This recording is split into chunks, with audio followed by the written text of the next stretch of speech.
Hello, and welcome to the December 2022 astrology overview for the month. My name is Krista Lynn. I am a professional astrologer. Astrology is my love language. It is my deepest passion, and I love sharing it with you. So whether you have found your way here from Instagram or TikTok, where you might know me as @TheRealKristaLynn, the Alchemist Inkwell podcast, the Forgotten Storytellers High Vibe Writing Program, or anywhere else that has landed you here on this page with this video, I welcome you, and I am so excited to be able to share with you transit for transit, lunation for lunation, what is coming up in the month of December. And in order to do that, I'm actually going to walk you through it with a presentation that you will be able to see on screen and also download for free in the link that is going to be down in the description. So you will be able to have this with you as a handy just reference for the entire month. So I'm going to go ahead and share my screen and we can get started.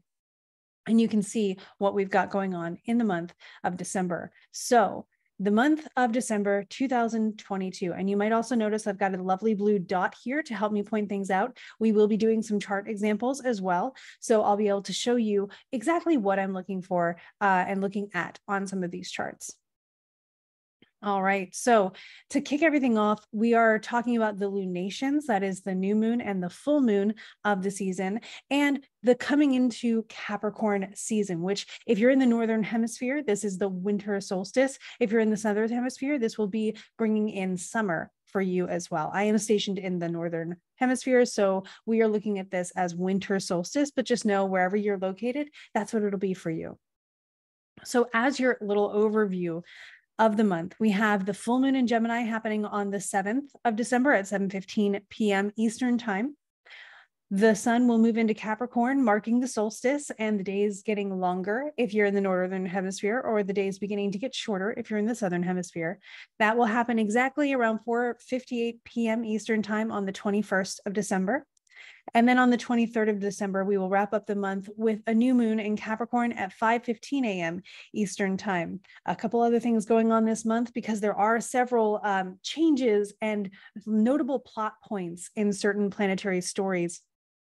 We do have Jupiter will be going into Aries. Venus, Sun, and Mercury will all be entering into Capricorn around the same time on the 21st, as we see here, give or take a couple days for the other planets. We do have that winter solstice, so we are marking the shortest or longest day of the year, depending on where you're located. And we also are going to have Neptune finally stationing direct. Neptune has been retrograde since the month of June, I believe, early summer. We'll reach the halfway point of the Mars retrograde. This is called curtailed passage for anybody who is interested in astro jargon.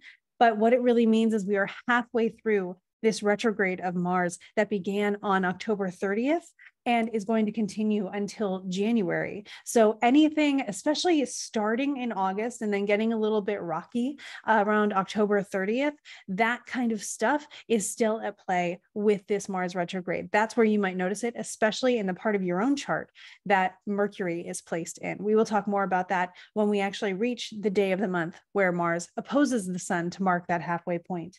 And then, of course, very last thing that happens in December is Mercury stationing direct. Now, again, Mercury does this several times a year. You are good at this. It is fine. But we are also going to talk about what this may show up as for you, how you may notice this showing in your life, and what things to keep aware of, and to allow yourself to have a little bit of extra time to think over, to redo, and to revisit. So we are going to jump right into that first week of December. And here you'll notice I have the transits and just a really nice little quick line of what that might mean over here.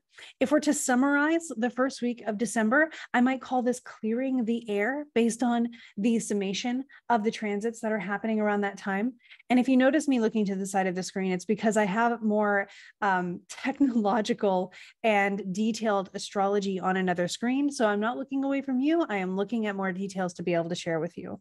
So what I'm seeing in the first week of clearing the air, this really comes from Venus having her opposition with Mars. They are both in their own terms as well. So while neither of them is dignified by sign, and neither of them is necessarily in detriment or fall by a sign, They are quite powerful.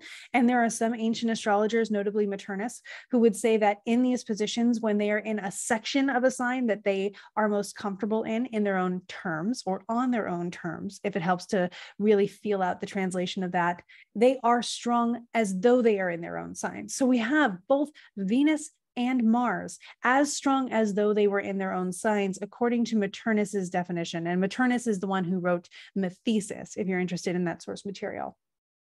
So we have Venus and Mars opposing each other. These are the lesser benefic and the lesser malefic.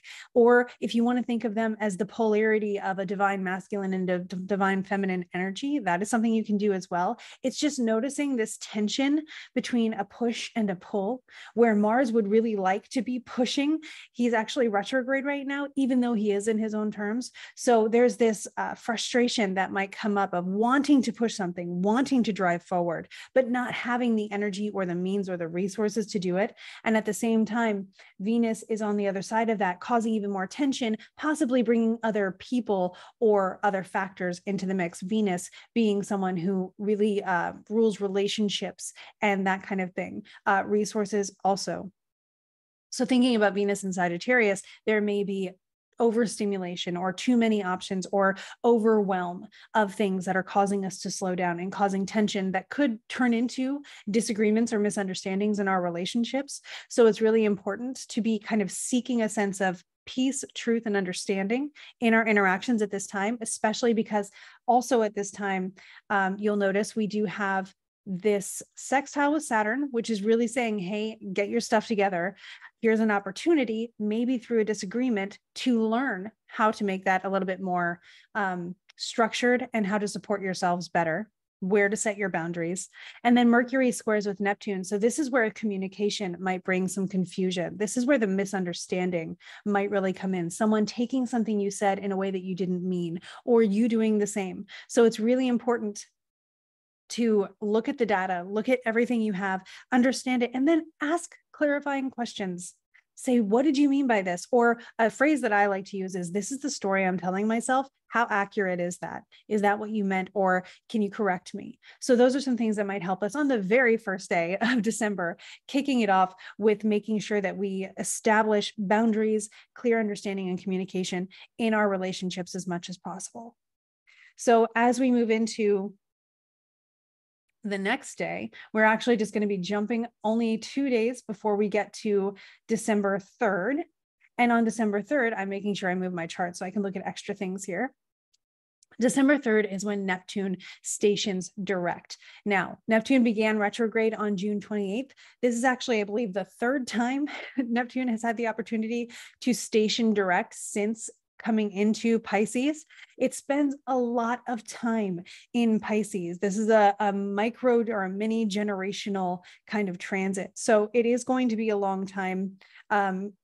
Neptune will continue to be in Pisces until, I believe, 2024. Actually, it might be 2024, 2025, when Neptune and Saturn both move into Aries together. So we have quite a while. There will be more retrogrades here. This isn't something that you'll really notice as much because of this, because it is such a slow thing that retrograde just tends to be part of the linear process, so to speak. It's just a part of the whole phase because we're so used to it being that way. So one thing you might notice, if something, is that these truths, this seeking, this journeying that you might have turned inward in, especially around your worldviews, around your philosophies, around your own personal healing, those kinds of things that may have become an internal journey of growth since around June 28th, may now give you the opportunity to put those into practice in your everyday life. So what is within may now be able to emerge without. You get to walk your talk with this aspect of Neptune moving direct. Then on the 24th, Venus will form a square with Neptune, just the way Mercury did. So now we're coming into this expression of wanting to heal, wanting to understand the abstract, or really finding beauty in the abstract, and maybe not trying to look too hard for meaning when meaning can just be. So there may be this opportunity to see something, to not understand it, and then to appreciate the beauty in allowing yourself to not understand or in not having to know. This is something I personally struggle struggle with. I'm not saying it's easy for all of us. It is a square aspect, which is a challenge. So it is a challenge that you might take by just doing something artistic that doesn't have to have a plan, and see how it goes for you. So see how just going on a whim might help. Again, be aware that externally this might show up in miscommunications, in confusion, in lack of focus even, or a desire to not want to work, but to rather want to go for something that is more comfortable or fun or less stressful. So we may find ourselves inclined to avoid certain things at this time, whether or not that is for our benefit. So just be aware of those things for yourself. Then we just jump forward 2 days to the December 6th, which is right here, if you're following along on the slide. And this is when Mercury will square Jupiter, and then Mercury will go into Capricorn. So you'll be able to see all of this kind of on the chart in the next slide when we talk about our full moon, but we're going to go over it now so we don't have to show you a bajillion charts. So what we're looking at with Mercury squaring Jupiter is, this is kind of wanting to have the final word in an argument before leaving the room, and then considering how it could have gone better. So you might realize that you have the opportunity to kind of replay in your head how something went, and then say, I can make amends here. I can fix this. I can expand on whatever limited perspective I might have had or someone else might have had.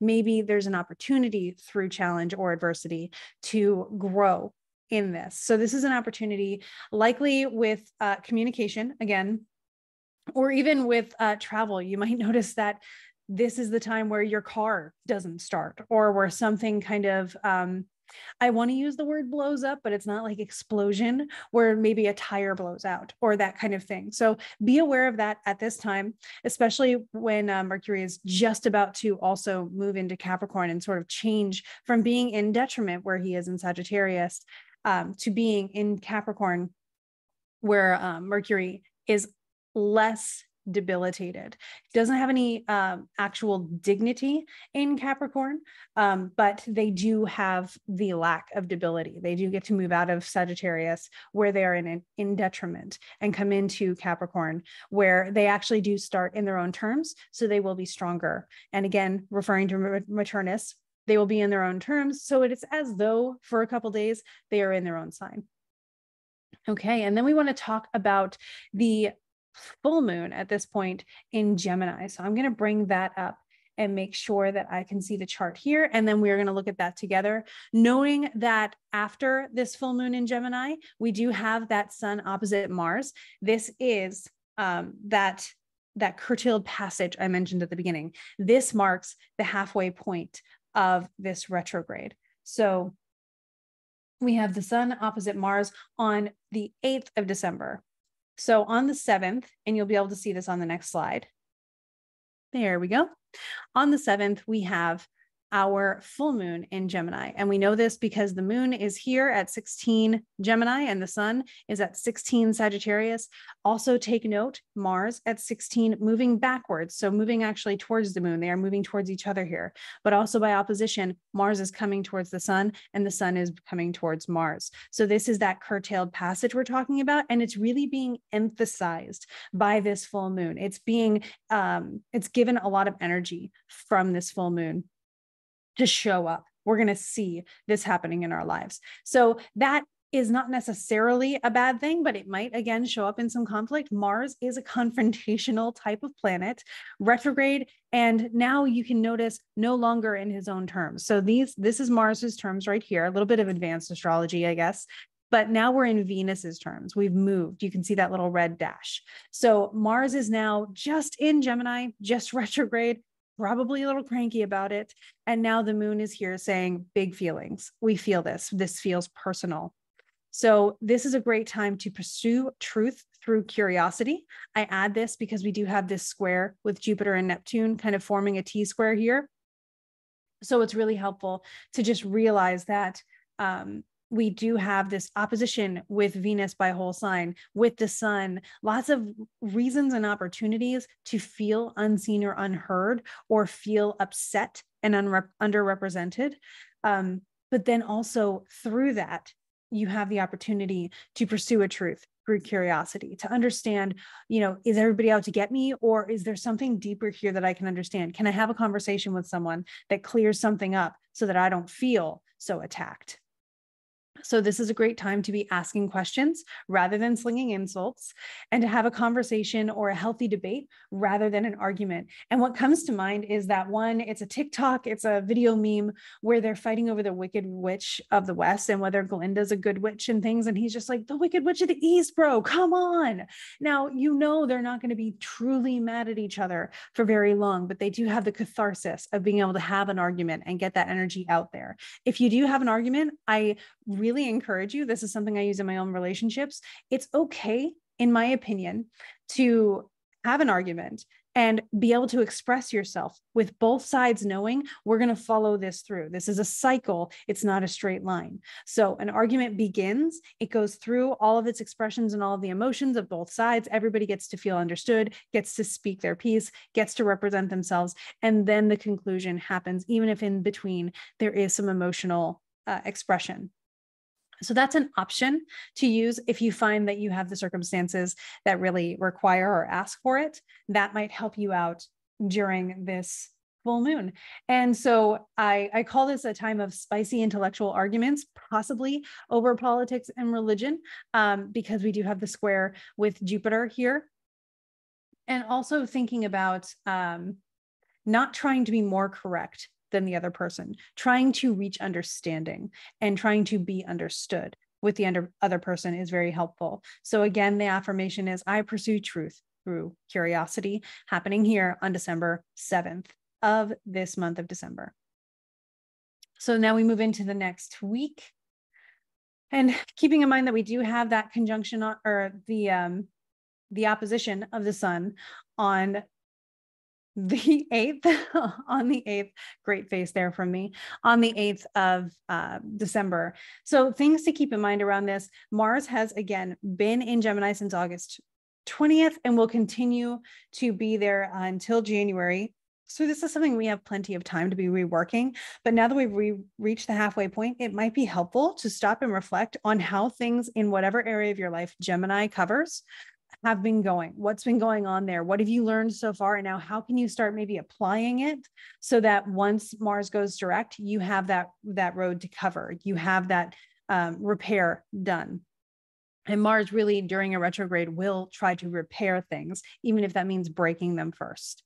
So we have that to think about, things that have been placing your energy where it's just not working, and then thinking about where energy is better spent, where it actually will stick, where it will go, where things will move if you take the energy from what is draining you and put it into something that inspires you.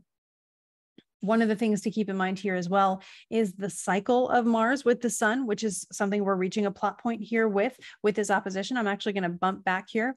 So we do have Mars opposite the sun. They started conjunct, not in Sagittarius. Actually, when they had their conjunction, they were both in Libra. And as they've moved, they've gone pretty far. So what we had was the conjunction in Libra that actually happened on October 8th of 2021. So it's quite a long cycle. And this conjunction coincided with people trying to gather together to do things for social change, supporting yourself and supporting others, and really taking the other into consideration in a very Libran way. One of the ways this showed up in the headlines was that collective push for access to vaccines and other resources that were helping us try to push towards the end of our pandemic era back in 2021. And then they had a square when they first began opening up this circle, which they are now in. And this square actually happened with Virgo. Right. This square happened with Virgo. So as the sun continued here, they were in Libra, and then, Gemini. There we go. Sorry, I have the data correct. My brain just wasn't with me. And that is a very Mars retrograde in Gemini experience. So we had this where Mars reached Gemini in August of this year, August 27th. So Mars came into Gemini and he just got to stay there while the sun, you can see, continued for another long time, 6 months really. And so what we're seeing is when they had their conjunction in Libra, they actually squared each other. I got the Virgo because the sun was here. They squared each other when Mars was in Gemini. So that's the first act of the story. Then the opposition will be the midpoint. We'll have the third act at the 3/4 square. And now you can see how transits really are like a story arc. And at that opening square on August 27th of 2022, we did have this change in the conflicts between two entities, two nations and countries over between Ukraine and Russia. One of the main headlines was that Ukraine decided to move from a defensive position to a more offensive position. And this did lead to a shift in the way the energies worked there. So you can see again how collective social things have been really kind of a trend here. People doing things for other people. And even sometimes in spite of other people. So those are things to think about as we come to this curtailed passage. It's halfway point between Mars and the sun, but also in Mars's retrograde, that we might see something else with people with or versus other people being a headline. This is a time where we might have to walk back certain things that were put into action before. So we may revisit with Mars in retrograde. We may revisit some of the themes having to do with the cycle so far. All right, now we can move back over here and talk about the next week with Venus in Gemini on the 9th of December. Just going to pull up my chart here. Okay, so Venus in Gemini on the 9th of December. I don't know why I said Venus in Gemini. Venus is actually in Sagittarius. Got my tongue tied a little bit there. Venus now squares Jupiter the way Mercury did, and also moves into Capricorn on the same day. So you can see how she's kind of following Mercury's footsteps. So this is an opportunity to check our experience against our beliefs and values. Particularly, I would call them your religious beliefs and values, but that is your practices that really emulate or anchor the beliefs that you have. So this can be any sort of spiritual or religious practice. It's not limited to one faith. And it will be something that kind of harkens back to how are you expressing your faith? How do you put that into your daily life? How is that a part of your personality and a part of your aesthetic? So that's something to be thinking about. And this is an opportunity to see if something feels out of alignment, if something doesn't feel right, and if adding in something or taking away something might help. It's still a pretty positive aspect, even though it is a square, because it is between the two benefics. So we are checking our experience against these beliefs and values, just knowing like I've done a lot, and this is a growing opportunity for me. So it's not something to be too nervous about, but it is something that really gives you that opportunity to check in and do sort of a lifestyle audit on your spiritual hygiene. And then on the 12th, we have the sun sextile Saturn. Saturn is in Aquarius. The sun at this point is still in the sun is still in Sagittarius. I was correct there. Cool. I'm second guessing a lot of my words today. I apologize for this. I'm actually recording this under that opposition between Venus and Mars with Mercury up there. So you can see how the square between Mercury and Neptune is taking effect in the recording of this video. So it's a really great teachable moment. We also have, again, on the 12th, sun sextile Saturn. So the sun in Sagittarius forming a sextile aspect, 1/6 of a circle with Saturn, who is domiciled in Aquarius. And this is opportunities to put final touches on systems and processes. Now, this is another part of a cycle between a sun and one of the planets. This is a synodic cycle. So things that we might notice here are the conjunction between Saturn and the sun that began this cycle actually happened, I have it written down here, on February 4th. And so it began as a time of trying to get organized, trying to put regulations on things. Sanctions was a key word. The Supreme Court was in the headlines. So was the Senate. These are very Saturn and Aquarius items. And there was this also very Aquarian thing of trying to make what represents the country look like the country, as far as, you know, gender, race, creed, beliefs, all of these things, so that we could all feel represented, you know, every person feeling like they had a place at the table, which is very Aquarian in its desire for equity and equality. And so then we experienced the square on May 15th, this is when things started going a little interesting. And you'll notice it's not about creating structure at this point. If you do some Googling, you will find the headlines at this time were more anarchist and more people acting against people, even among themselves, not necessarily people acting against their government. At this time, we did have that Saturn-Uranus square kind of coming back into play. So you'll notice that rather than forming structure, what we were experiencing after this conjunction was structure being tested, structure being called into question, holes in structure being identified. And then we had the opposition, which also would have been during Saturn's retrograde. That was around August 14th. So we had more situations of unrest, particularly regarding weapons and access to weapons. And then there was a new strategy coming into place with the situations in Ukraine and between Ukraine and Russia at that time as well. And then on November 10th, of course, we have the closing square. So we are in the closing of this story. And this is the final sextile before they will meet again. So that closing square was November 10th. And this is when the headlines show Russia retreating from Kherson. We had several leaders coming back into power where they had been out of it before during the few months surrounding this. We noticed this happening in Israel, happening in Brazil, happening in the UK for almost a minute. So a lot of sort of revisiting certain leaderships, particularly it seems of a more conservative nature.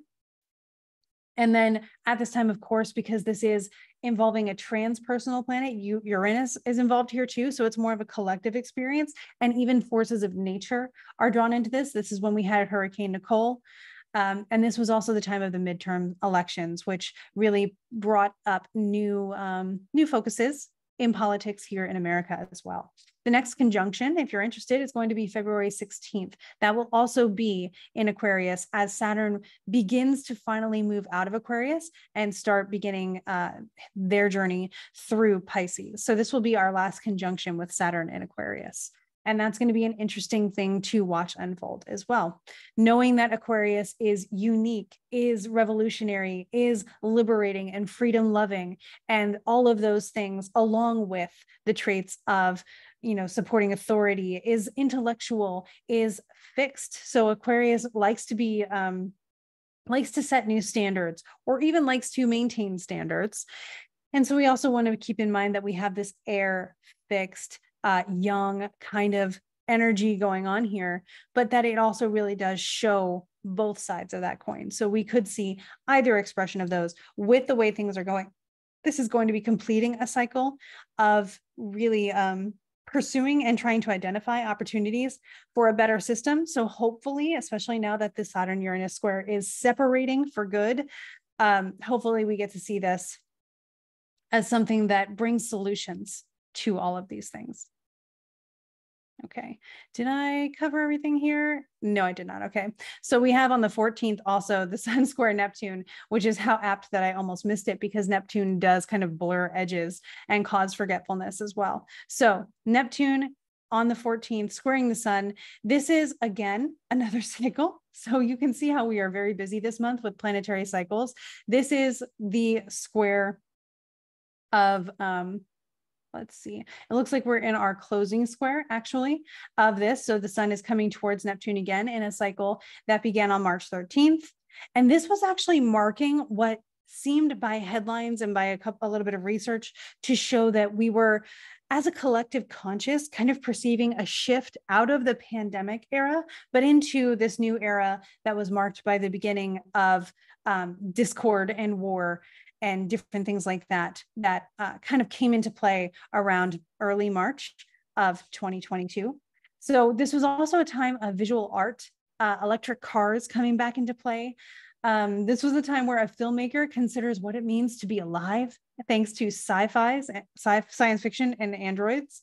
So that's another thing that's like, what is life? That's very Neptunian, especially very Piscean, to be able to contemplate. So there are also attempts to pierce propaganda and conspiracy theories. So again, causing that confusion, where can we find the source? Where can we find the truth in this? Where can we shed some light on that, which is a little bit hazy?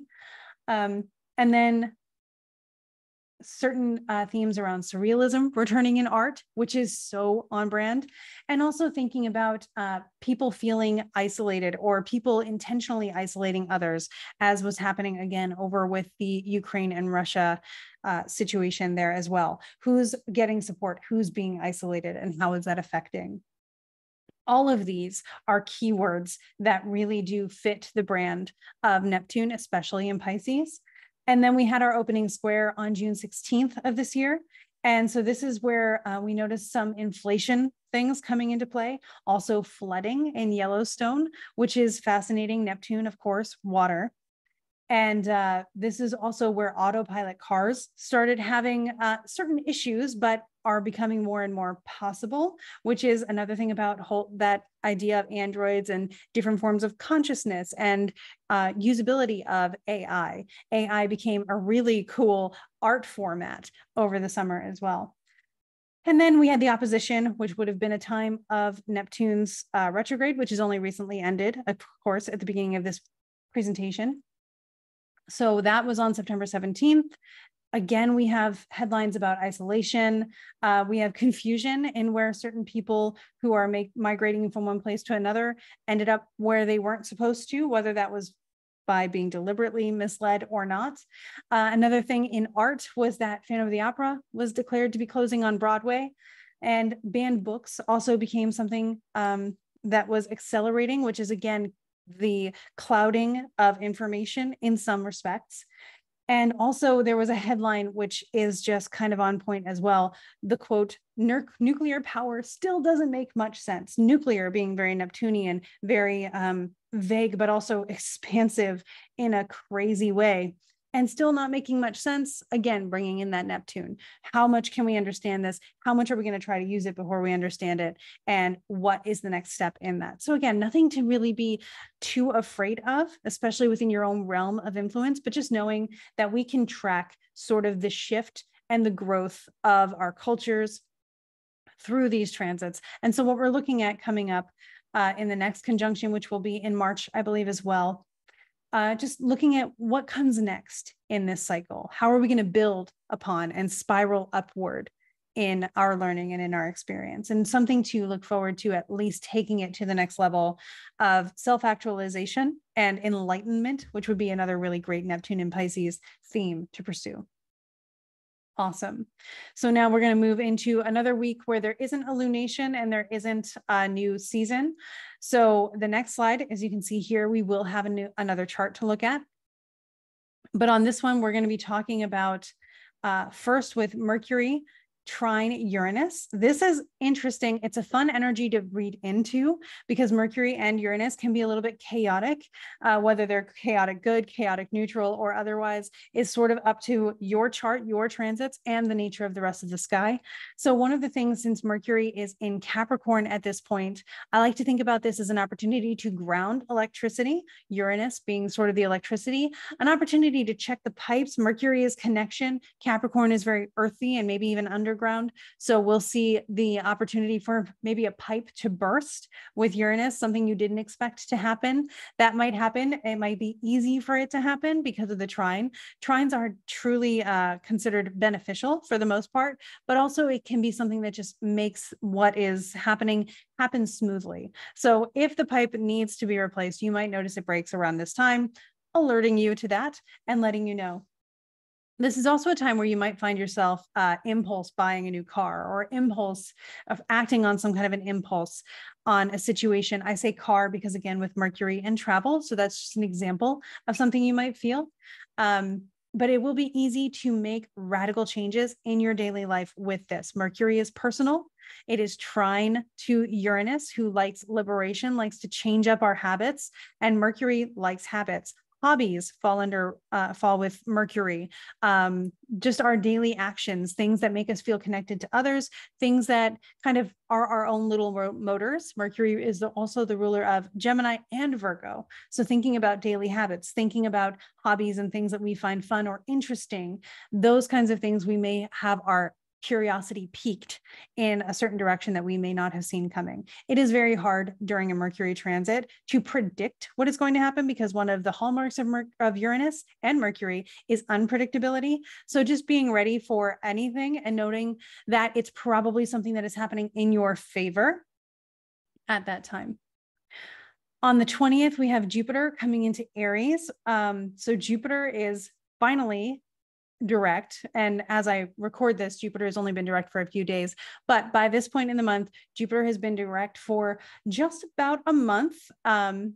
And so we're looking at Jupiter now coming into Aries. As he does, he, of course, as is the theme for many planets, he is entering the sign in his own terms. So very strong coming out of Pisces, where he actually is domicile, especially in ancient tradition, but also then moving into Aries, where not only is he as good as in his own sign, according to Maternus and ancient sources, but also has triplicity. He actually likes the fire element of Aries as well. So this is a very strong Jupiterian aspect, and it's a strong couple of days of Jupiter being in this position where we get to take advantage of that burst of energy, this expansive ambition, intuition, and creativity that comes along with that initiatory energy, that world creating energy of Jupiter in Aries. And this will continue, not necessarily in the same terms. That's not going to last for this entire time, but Jupiter will span Aries through May 16th. So wherever Aries is in your chart, you may notice plenty of opportunity arising in that area as well. Cool. So expanding ambition and creation. Perfect. And then on the next slide, we're going to talk about Capricorn season and the winter solstice. This is going to be a season of self-assertion and self-reliance. But very quickly, I do want to touch on the day after the solstice, which we will also see on that chart, where Venus takes her turn to trine Uranus. So this is sudden changes again, but possibly this time in relationships, hopefully without much drama associated, because we do have that trine aspect supporting it. It also might be a time where you just decide, I need a new look. I need a makeover. I need a haircut. I'm a new me. Like, let's go for this, because Venus, of course, is also someone who is interested in beauty, in art, in, you might have a eureka moment of divine inspiration and then feel like you have to go write this new book, paint this new painting, create this new creation that you do. So that's something to look forward to as well. Uranus is retrograde at this time. But again, very much similar to Neptune, Uranus is retrograde for a lot of the time of the year. All right, so we're looking at the chart for this, and this is the beginning of Capricorn season, as though you were in New York City. So I wouldn't look at the layout of the chart, so to speak, as much as I would look at the signs and the placements and the aspects. So what I recommend kind of taking into the season with you is, I am capable of anything I need to do, being sort of your mantra of the month. Anything I need to do, I am capable, because this is a very, like I said, initiatory energy of Jupiter in Aries. And again, you can see Jupiter is at 0 Aries, and this is Jupiter's terms right here. So in his own terms until he moves into that Venus section, but transiting through Aries until May, when then he will move into Taurus, which is kind of apt for May. All right. Also, what else am I looking at here? We do have the ruler of, that's the new moon in Capricorn. Scooting back up here. We do have also an opportunity for accountability for our actions, taking responsibility and initiative, because we do have Jupiter square the sun. You can see they are both at 0 here. So the sun is saying, have a good time, but as my parents would always say, have fun and be good, not necessarily in that order. That seems very on brand for this energy as well, of these two interacting. Have fun, but be good, not necessarily in that order. The sun does get the last word here, because the sun is overcoming in the aspect with Jupiter. At the same time, though, we do have the moon trine Jupiter in Jupiter's sign and in Jupiter's terms. So this may be an opportunity where the have fun is really almost irresistible, but in a good way, knowing that this energy also naturally helps hold you accountable. So you don't have to stress too much about, oh my gosh, I have to be accountable today. The energy is there, and you can use it and you can tap into it, and you probably will do that intuitively and instinctively. So I wouldn't worry too much. And this is a great time, again, instinctively, to practice listening to your gut and trusting your own instincts during this time of Jupiter being in Aries during this winter solstice. And congratulations to all of us in the Northern Hemisphere. We have made it. The days are finally going to get longer again. If you're anything like me, that is really good. That feels really nice to know. So knowing that the sun's going to kind of the sunlight proportion to nighttime will hang out in around the same place for about 3 days or so. But by the next week, you'll start noticing that the daylight starts inching its way back to being the majority again. All right. So yeah, that's everything I needed to cover on the solstice. Now we can jump into the last week of December, which will also include our final lunation, which we'll talk about on the next slide. Because just after we do have this new moon in Capricorn, but I wanted to talk about the transits first, and then we can talk about the new moon. So knowing that on the 23rd of December, we have a new moon in Capricorn, again, around 5:15 a.m. Eastern time. This is going to help us begin new cycles of self-awareness and self-reliance. Because it's so soon, it's literally the next day after the solstice. A lot of what the sky was doing in the previous chart is happening in the following chart as well. The moon has just moved. So that is something that we will see on the next chart. You'll be able to see the similarities. On the 24th, Mercury will form a sextile aspect with Neptune.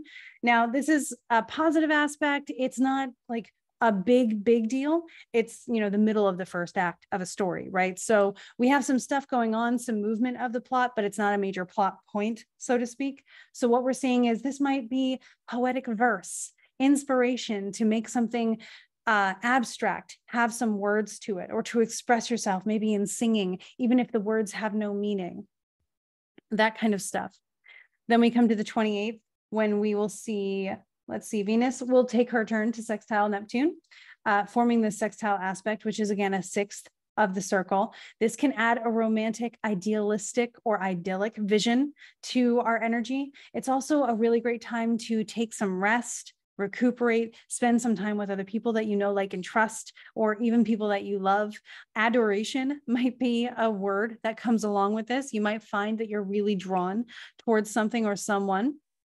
And so allow yourself to feel that feeling, and just know that a little bit with Neptune, sometimes the lenses are a bit rose colored. So enjoy the vacation from reality a little bit, and then let yourself return to reality the next day, which we will do when Mars stations direct, actually. Mercury stations retrograde. I don't know why I read that as Mars. Okay, so the next day when Mercury stations retrograde and Venus conjoins with Mercury retrograde. So this idyllic thing of yesterday is now part of what we're revisiting during Mercury retrograde. So we will have that opportunity to say, that was really nice while it lasted. How much of it is real? How much do I get to keep and take with me? And how much was just a really wonderful experience for that time? So thinking about Mercury retrograde, Mercury is in Capricorn at this time with Venus. So this conjunction is really marking the theme of this whole thing. This is a time, because Venus is so involved. Mercury does connections, Venus does relationships. You might notice certain relationships, I say, coming back from the dead, or buried rumors being unearthed, or pots boiling over, because this is happening in Capricorn. Capricorn is of the cold seasons, at least in interpretation. So it's something that is getting revisited, that had been laid to rest. So we might notice that this is an opportunity to unearth buried rumors, again, with relationships and Mercury as a communication device. This might be a time where Venus and Mercury come together in what might have been rumors, and now we're understanding what caused the rumors, where the rumors came from, and the truth that lies behind the rumors. So it's also a time where, again, there might be misunderstandings, because we need to revisit certain things. So this is a great time for conscious communication and being aware of what someone's saying, but what they're meaning, and asking them. Don't create stories in your head. Don't let that Neptunian aspect inflate your imagination so much that it causes you strife. So we'll notice that around December 12th, we start noticing what themes are going to be at play during Mercury retrograde through the 29th when Mercury stations. And then Mercury will be retrograde until January 18th. And then we will get to lay everything to rest, finally put everything straight and narrow, and put into action things that we learned during Mercury retrograde from January 18th through February 7th. If you're interested, you can look at placements between 8 degrees Capricorn and 24 degrees Capricorn in your chart, or in places that are angular to that even. So angular to that would be any of the cardinal signs. That's Capricorn, Cancer, Libra, and Aries. Any placements in Capricorn, Cancer, Libra, and Aries that are between 8 and 24 degrees might be getting interactions with this transit that is going through whatever house in your chart is governed by Capricorn. So that's how you can really dig in to understanding Mercury retrograde. And now let's look at this on a chart, starting with this new moon in Capricorn. A really great affirmation for the new moon is, I'm unwavering in my faith. We're using that Capricorn to say there's a new thing starting, but I know where I come from. I know where my roots are planted. And so this is knowing what causes you to believe, what causes you believe in, and why. Things that we can kind of know here is that the lunation, the new moon, they're right here together at the very same degree. And at this time, they are both square Jupiter. So again, we're playing that with that sun square Jupiter, assessing our personal feelings, really taking stock of, what do I believe? Why do I believe it? What am I feeling compelled towards, right? And the ruler of Capricorn is Saturn. So we think about the condition of Saturn just a little bit, knowing that this is something that we want to be something that lasts, that is sustainable, that will take us further and really support us for the long term. So beginning new cycles of self-awareness and self-reliance, and being unwavering in our faith, knowing what causes we believe in and why we believe in them, so that when we are questioned or when we question ourselves, we have an answer and we can grow from that. And with that, we do wrap up this presentation this month and this year. I'm so glad to have spent this time with you. Thank you for your support, especially if you've been listening all year long. I do plan to continue these, so no worries. I'm glad they're helpful. Again, you can get a copy of this presentation through the link that will be in the description of the video. You can get more about the daily transits personified in skits as like story on my TikTok and Instagram at The Real Crystalline. And of course, I cover all sorts of astrology, but even more with my amazing business partner, Emily, who is at Liker of Words on Instagram and TikTok. We do the Alchemist Inkwell podcast. We would love to have you listen there. And for everything else that is going on, may you have a wonderful, beautiful, happy holiday season, happy end of your year, and happy anything else that comes your way. I hope you have the best of times. Thank you so much, and I will see you next month.